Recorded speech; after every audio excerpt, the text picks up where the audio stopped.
Welcome to the Beyond Social Media Show, episode number 156, the podcast for marketers, advertising, public relations, and communications professionals. We're recording live on YouTube on Thursday, September 8, 2016, a new time for us because we want our weekends back.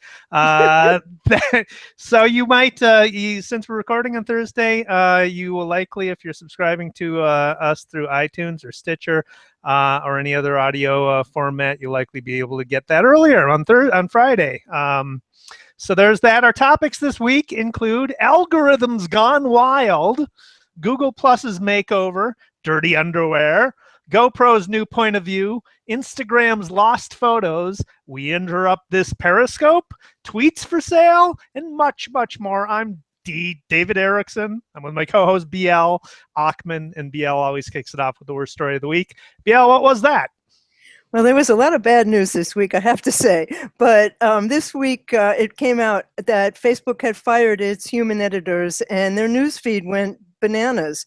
This is from a story by Sam Thielman in The Guardian, and also another one where an ex-Facebook news curator spoke to Digiday, and someone else who told The Guardian that working there was the most toxic life experience of her life. And what happened once they got rid of the humans was they started to push out stories that weren't real. Their module pushed out a false story about Fox firing Megyn Kelly, an offensive and Coulter headline that wasn't cleaned up for publication, and a story link about a man masturbating with a McDonald's sandwich. Unfortunately, the story about Kelly getting fired had over 200,000 likes on Facebook, and it was finally removed from the trending section on August 29th, but it had been there for a while.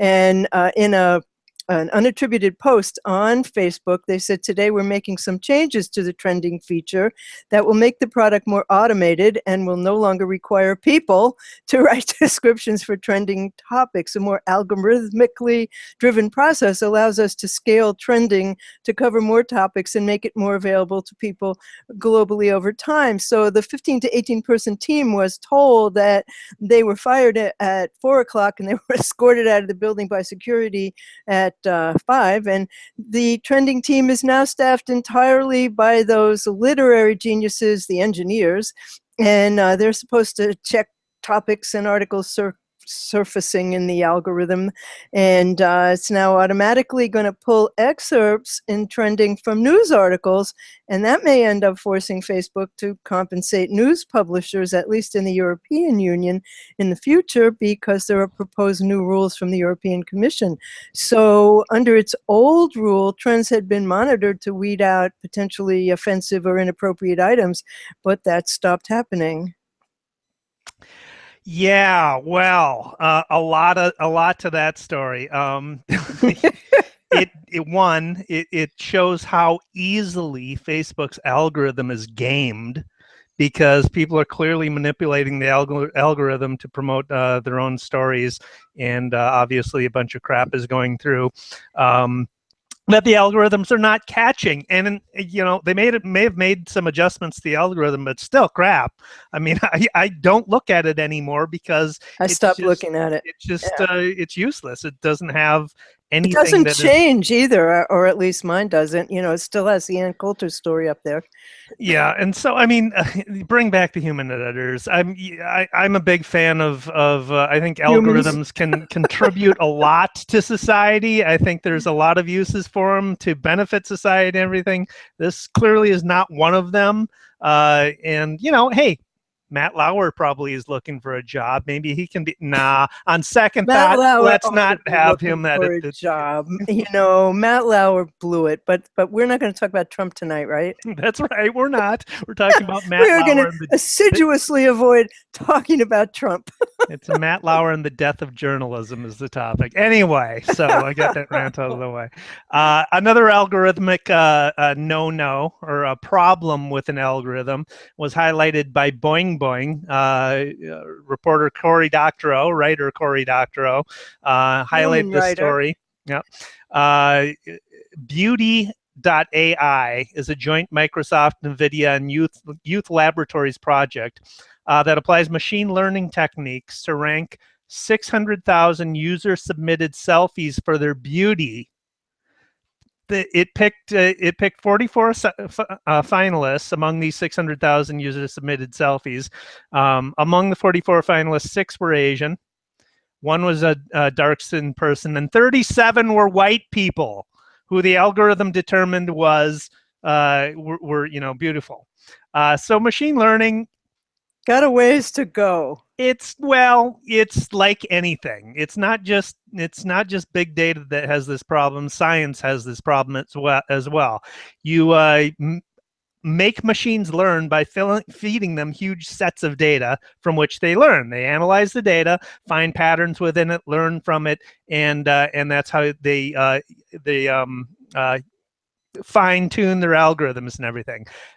But garbage in, garbage out. If your data set that you're feeding the machines is crap, then you're going to get crap out. The problem with the beauty AI is the training data for beauty, quote unquote, comes from profoundly biased institutions, as Dr. O points out. The first Black Miss America was crowned in 1983, so there's not a large set of people of color included in the images that are considered beautiful. What's more, the European-based project ended up disproportionately sourcing their selfies from other white Europeans. 75% of the contest entrants were European and white. 7% were from India, and 1% were from the African continent. So it's non-representative sample of data from which to make statistical inferences. You're going to have skewed results.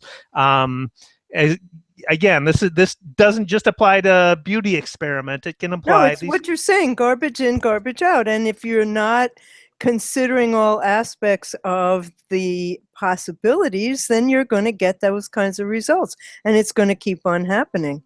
And if you're going to entrust this stuff to engineers as opposed to, people who might be literary or researchers or academics, then you're going to have more and more issues like this. Well, it's not just necessarily the engineers per se. It's what data do you feed it, and you've got to make sure that your data set is representative of what you want to examine. And the problem is not just, again, it's not just beauty. These kind of algorithms can be put to a risk assessment for issuing loans or insurance or allocation of police forces, where there's more crime, more police forces will be deployed, and innocent people are more likely to be picked up for petty offenses, and that can contribute to a record, and they can hurt them on down the line. The judicial system uses algorithms to assess risk, and those are provided by private companies whose algorithms are private. So there's no examination of what the machine is actually looking at. You got to take it as an article of faith that it's going to be accurate, and you have no way of it's beyond scrutiny. So this is something. Dave, Google's algorithm seems to think I'm a 55-year-old man who likes sports. So, well, you got to stop. So you got to stop searching on those Vikings scores. There's the New York Giants score. I can assure you I have not done that. But I do have conversations with you about it. Perhaps they're listening in. Yeah. So there's something that I saw. Amy Core in Media Post is always picking up things that make you think. And there's an Your Underwear is Dirty campaign, and it's a completely gross 45-second video, and it shows these beautiful models with skid marks on their underwear, and one of them touches his butt, which is a mess, and then his mouth, and they're touching each other on all this dirty stuff that's on their underwear, and then it says, "You think this is dirty? Click here." And where would you guess that takes you? That takes you to a website about why you should buy organic cotton. Now, it points out that cotton is one of the world's dirtiest crops because it uses 16% of the world's insecticides and 7% of pesticides. And the World Bank estimates that 20% of industrial water pollution in the world comes from the treatment and dyeing of textiles, not to mention the issues around forced labor and child labor and factory collapses. It's a dirty business, and they're on a mission to change it. And really, seriously, There has to be another way besides scatalogical videos. Grossvertising. It's Grossvertising. Yeah, I thought that was, like something we weren't going to see anymore. But no, and these are all these beautiful people with tracks on their underwear. Blech. I don't even. Yeah, not even. Just what can you say? And then they want to sell you underwear. Besides that, How long is the video? I mean, I wouldn't. 45 seconds. I wouldn't even watch 45 seconds because you're looking at it going, I cannot believe I'm seeing this. I mean, it's one of those. And Yep. and then when it says click here, I think like, what the hell is this going to take me to a porn site? And there it is. Don't buy cotton unless it's organic. Like, okay. Yeah, nice connection. So, yeah, no transition except, well, maybe people are taking pictures of their dirty underwear and they want to tag them on a map. They're not going to be able to do that anymore. There's a transition, Dave. Because, the Next Web's Abhimanyu Ghoshal reports that Instagram is killing off the photo map feature. So that photo map feature lets you check all the pictures that are shared by a user in locations around the globe. It has thumbnails representing the photos on a map. Instagram began disabling the feature for some users last week. They claim the feature was not widely used, and that's why they're disabling it. You may not even be able to see your own photos on a map now. Instagram isn't shutting down other location-based features in the app. You'll still be able to tag places while submitting your photos. You'll be able to look up pictures shared by the community in a specific place, and the API will also allow developers to pull tagged location from public posts. But in terms of the photo map feature, it's gone away. Well, I do have a transition, and I was going to save this for best news, but coders in San Francisco used 13,000 photographs of San Francisco in the 1880s to make an interactive street view map. And this is from Nathan McAlone's story in Business Insider.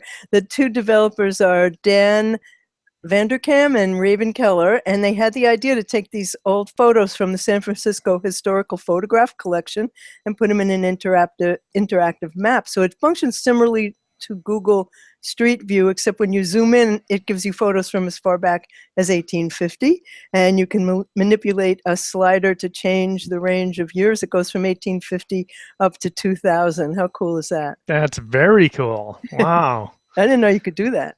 Yeah, definitely have to check that out.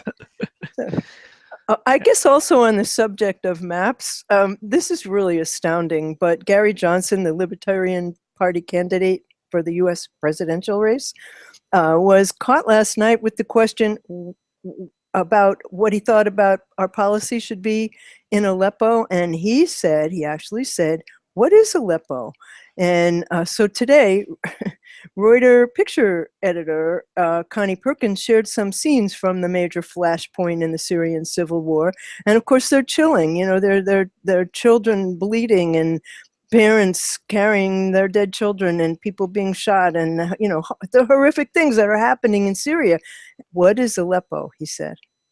That's a question you might want to pose at a commander-in-chief debate. Yeah. But, yeah, right. Don't expect it. Yeah, well, I don't know what Trump's answer would have been, but he wouldn't have known the answer either. Anyway, do you have any more bad news, Dave? I do not. Okay, that brings us to better news then. I think I've gotten through all my terrible news. So, yeah, I don't have any more bad news. So that brings us to better news, and tell us one of yours. Twitter. Some people might not think this is good news, but I kind of do.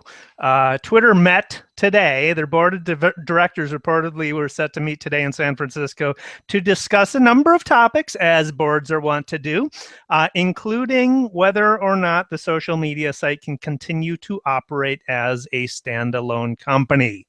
So giants like Google and Apple are said to be interested in buying Twitter. Other possible bidders could include private equity firms that may want to take the company private, where it can solve some of its issues in the public eye. I have been saying forever that Twitter isn't broken. Exactly. It does need to solve the harassment problem, yes, but it doesn't have to be as large as Facebook to be successful, which is what everybody wants it to be. Twitter's biggest problem is they went public too early. And maybe going private would be the best thing for them, so they actually don't have that scrutiny anymore. But if somebody's going to take them over, I'd prefer Google over Apple. I would as well. But I mean, really seriously, just last night, I was told by a potential client that, she's just ignoring Twitter because it's just such a horrible place for trolls. And, I said, oh, well, I guess that if those are the stories that you hear and you're not on Twitter, it would be easy to believe them. But if you're on Twitter and you know what you're doing, then that is not likely to be the case. But speaking of Google, Transition City here, there you go. Google is going to be doing a couple of very big things with Google+. One of them is that it looks like, although of course being Google, they haven't definitively said this, but it appears that on September 12th, everybody will automatically be switched to the new Google+. And the new Google+, in fact, has features that may make you want to pay attention. But the thing that I think is the biggest news is that Google has become a core Google for Work service for enterprise, and it's going to get email and telephone support from Google. And they've set up some features that make it really easy for teams to work together privately. And they've made a tremendous number of upgrades to the communities and also to what you can add to posts. And Google, of course, owns YouTube, and YouTube is taking over Hangouts on Air. And some features, as always, these are in flux. Some features that I liked are going away, like event pages and so on. But I think that what you're going to find is that with the dozens of new features that are being added, there will be functionality. And again, it's not going to be Facebook and it's not going to be Twitter. It's going to be an app for work that's going to make working together a lot easier than it's been to date, incorporating all of the Google apps and platforms. So, just stay tuned, because there's some things you do need to know to protect yourself. But I will be doing a webinar with Joan Stewart probably at the end of the month when the dust settles a little bit, to just explain more about what the changes are. Just in time for me not to experience it. We're moving from Google to Microsoft. So get out! Are you really? Yes. Well, that's too bad. We'll miss you. Well, speaking of innovation, Twitter is innovating. One other way that they're innovating is this is from a Business Insider article. They are adding, they're opening up their advertising platform basically and adding sponsored messages to Periscope. So Twitter has introduced a new way to monetize live video content on the platform by opening up Periscope to their Amplify program. The ad product will debut on Andy Roddick's broadcast covering the U.S. Open with Grey Goose Vodka and JP Morgan Chase as brand partners. The stream is tweeted by the creator and then shared by brands via promoted tweets. A highlight of the video stream will be tweeted after the fact by the creator and shared by brand partners. The title of the stream will include the name of the brand partner. Last week, Twitter sweetened the deal for video creators to participate in the Amplify program by offering them a 70-30 split on all ad revenue, extending the revenue share agreement to Periscope broadcasts. Obviously, creates incentive for video creators to use Periscope and Twitter more for their own creation. Well, it's a better deal than Facebook's offering them, and a better deal than YouTube is offering them.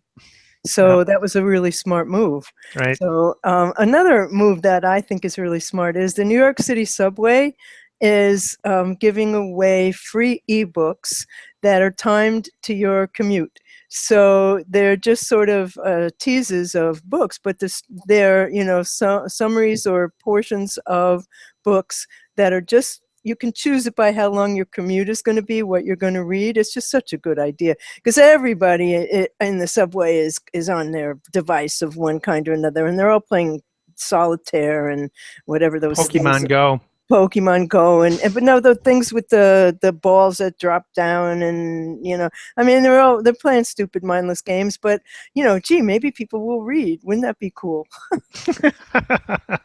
Or listen to audiobooks. That's what I do. Yeah, yeah. I mean, that would be nice. But these are visual. That's cool. That's very smart. So on with the video thing. Remember when I used to be all about GoPro? Mm-hmm. I'd talk incessantly about GoPro and how great GoPro is. I still like GoPro, but my camera broke down and doesn't work, so I haven't talked about it a lot lately. You But do not have a lot of luck with visual devices. yeah, I kind of first adopter syndrome, so Yeah, there's it's that. true. But Variety has an exclusive story on GoPro's ambitious ambitions. This is by reporter Jenko Rutgers or Rotgers. Don't know how to pronounce his last name, but so they're expected to unofficially unveil their next generation consumer camera called the Hero 5 in the coming weeks. But the company has suffered significant losses in the past 3 quarters. So how do you make up for a lot of that revenue? And they're thinking big. CEO Nick Woodman is building a suite of software and services around the core GoPro camera hardware, including an ambitious foray into the world of entertainment that he feels will fulfill the brand's potential. GoPro plans to launch 32 short-form shows late this year and early 2017. Titles in production include a travel show called Beyond Places, a music format called Off the Record, family-themed shows called This Is Gonna Be Fun, and Kids Save the World. GoPro also teamed up with Real Madrid for a series on the legendary soccer club, and they're doing one about a New York motorcycle cops in training. So GoPro's earning money from branded content already, including partnerships with Ford and Wimbledon. The company also has launched a license portal for GoPro shot content. They're selling action sports clips to ad agencies who need that type of content, and they're licensing footage that has been used by brands like Airbnb, Google, and Royal Caribbean. Another source of their revenue is their YouTube channel, which has more than 4 million subscribers and has generated close to 1.25 billion video views. Recording video with GoPro's cameras, as I can attest, is easy, but getting the video out and editing requires some work. So they're going to simplify that. GoPro's acquired 2 mobile video editing apps called Quick and Splice. That not only work with GoPro captured videos, but also clips and photos on people's phones. The product's meant to introduce new consumers to the brand, and they hope that he'll eventually buy a GoPro camera. They're building cloud services, so this is where it makes it really easy. If you can record your GoPro video and just automatically upload it to the cloud, then it takes all the work out of recording video, and they have a pool of ton of video content which they can license for you and give you a cut of the revenue for the licensing fees. And so they're doing a lot of things beyond what you would think of them for. The cloud services would also give them an opportunity to identify talented videographers who are using GoPro cameras. So they're building up a content pool. They're getting into entertainment shows, and I think they want to be a media company. I think it's a good maneuver for them. I think it's a natural area where they can think Red Bull, right? Well, yes, I understand that, but then the question becomes, how long until there's a subscription service to GoPro video? But well, that would be part of the cloud services, definitely. But I mean, do we need another media company? And could they have done this in a different way, where they teamed up with somebody who already was a media company and became the official camera? I mean, there are different ways to approach that. I don't know. We'll see what happens. I mean, well, they do have a unique content. They do have a unique point of view as a video company. I mean that literally, because GoPro videos are by definition the point of view camera. Right. So, of course they are. So they have unique content that not everybody has access to. Well, they even have them for animals. So yes, exactly. That brings us to shiny new objects, right? It does indeed. Go ahead, Dave. You have good ones. I have one, and you have a ton of them, so I'll go first. Okay.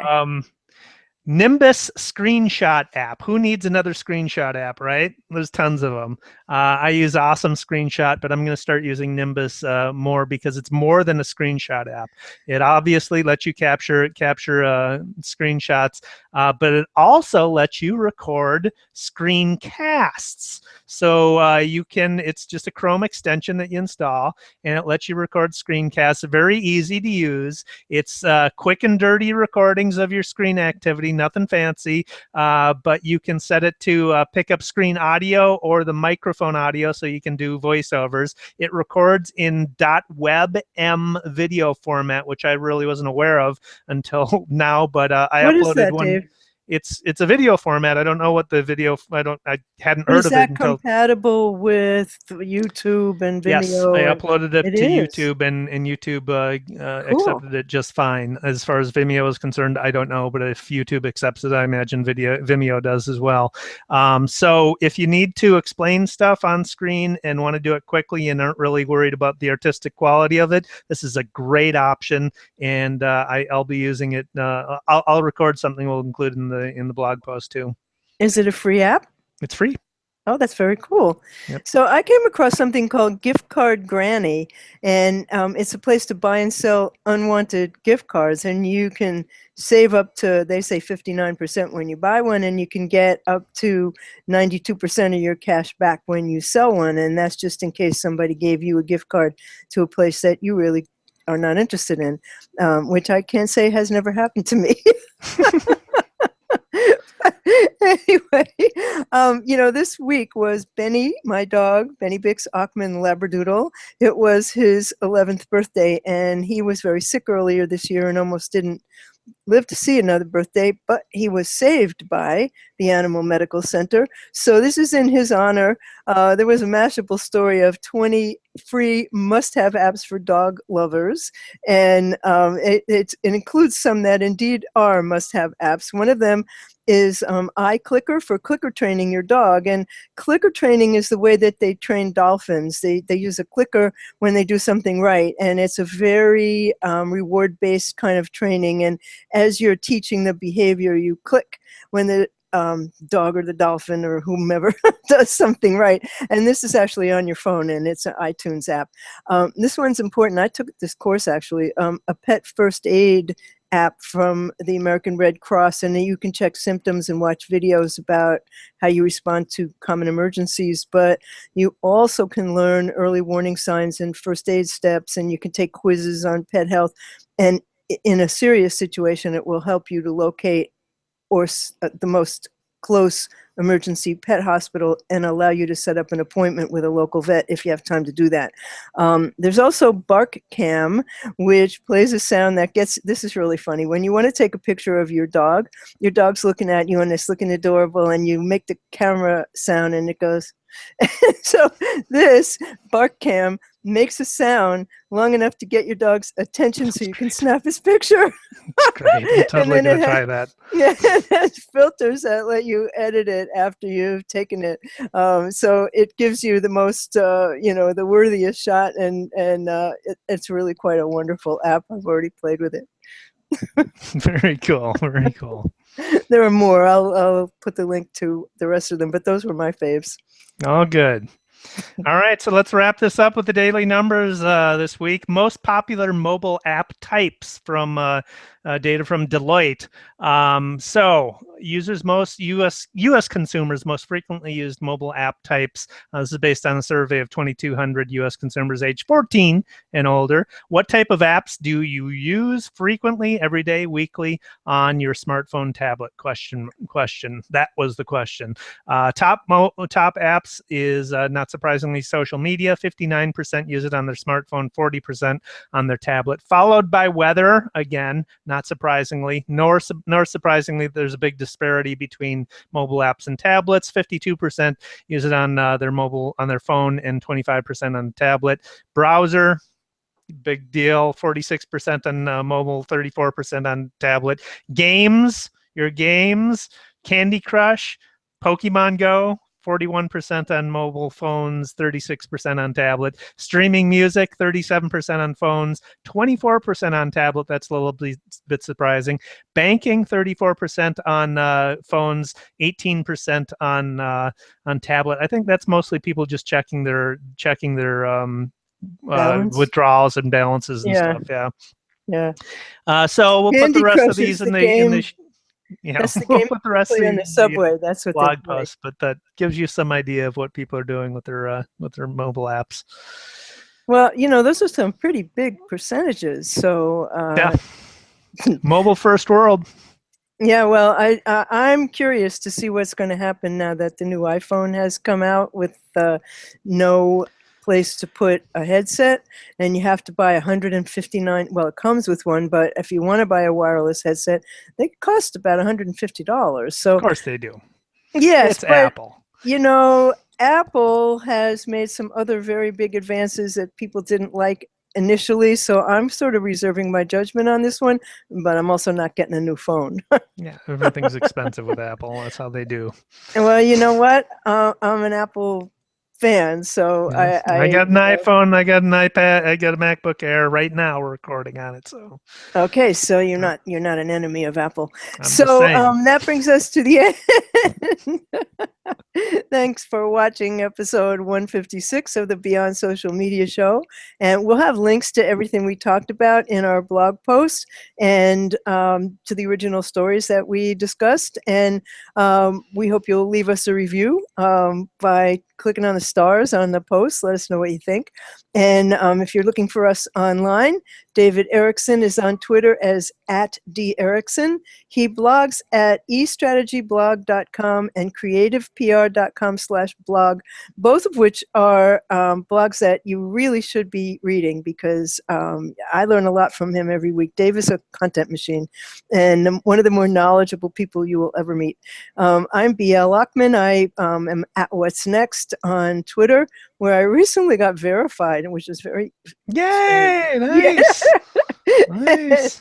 I blog at What's Next blog and Paw Fun blog, and I run Maximum Plus, which is a place to come for all things video, and I can help you with Google Plus. And the show is BeyondSocialMediaShow.com. That's where you will find all of the shows we've done. All 156 of them are cataloged there and posts. And on Twitter, we're at BS Media Show. Our newsletter is BeyondSocialMediaShow.com/newsletter. And subscribe to our YouTube channel, and that way you'll get notified when we're coming up. We're on iTunes, we're on Stitcher, we're on Google Play, and we'll be back next Thursday. Thanks for watching. Thanks for watching.